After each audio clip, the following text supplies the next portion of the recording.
Nike has been on the roll releasing training shoes these last couple of days. First they released the all-new Metcon 3s, and now they've dropped their all-new Romaleo 3s. Just like the Metcon 3s, the stylings on the Romaleo 3 has been reworked and some features have been retooled. So how do they perform? Should you throw your money at Nike in hopes of increasing your squat? Let's find out. Okay, a little about myself first. I've been squatting with my Adidas AdiPower for the past 3 or 4 years. I personally like doing a high bar, beltless ass to grass squat with knee sleeves, and when it comes to deadlifts, I prefer to do them barefoot or in chucks.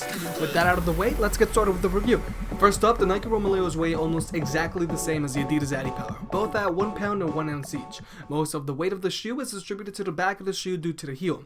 The Romaleos have a honeycomb heel with a 20mm offset. Aside from looking like a miniature piece of modern architecture, it also helps with the weight savings, unlike the heavy solid heel on the Reebok Legacies. The heel drop on the Romaleos feels natural and is almost identical to the AdiPower. I did, however, notice there was much more arch support than usual. The amount of arch support you get from these shoes can also be easily changed by swapping out the insoles. You get one soft pair and a firm pair. The firm pair are slightly thicker and could be great for people with high arches. I myself prefer the softer insole. Just as you'd expect, the Romaleos have a rubber outsole. It's not as sticky and doesn't offer the same amount of grip like the AdiPower or Legacy, but it still gets the job done. But the good thing is the Romaleos are very flexible in the toe box area, making them great for Olympic lifts. They're not as flexible as the Metcons, but they're not supposed to be. The upper on the shoe is made mostly out of synthetic leather and mesh for breathability. Under the synthetic leather, you will also find Nike's Flywire system.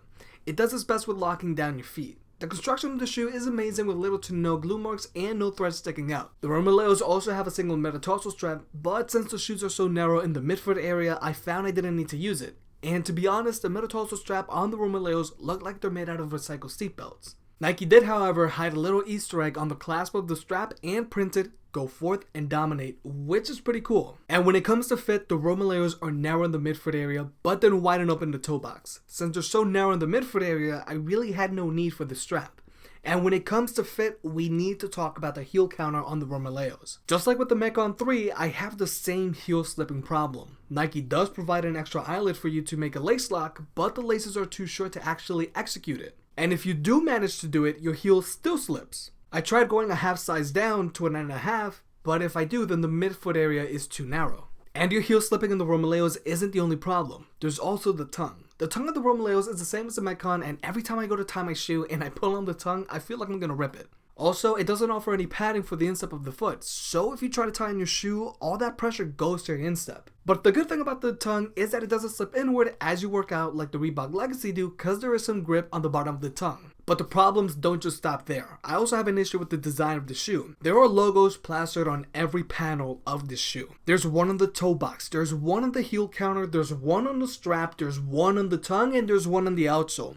I feel like I'm a walking billboard for Nike. And I bring this up because when Reebok released their Nano 5.0s, people didn't like all the branding. The Reebok Legacy and Adidas AdiPower, on the other hand, have much more tame branding, and they look much better because of it. So would I recommend the Romaleo 3s? Sadly, but no.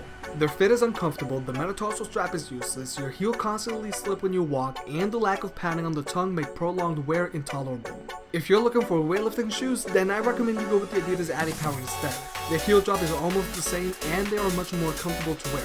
And they have a better build quality too. If you already have the Romaleo 2s, then stick with what you got.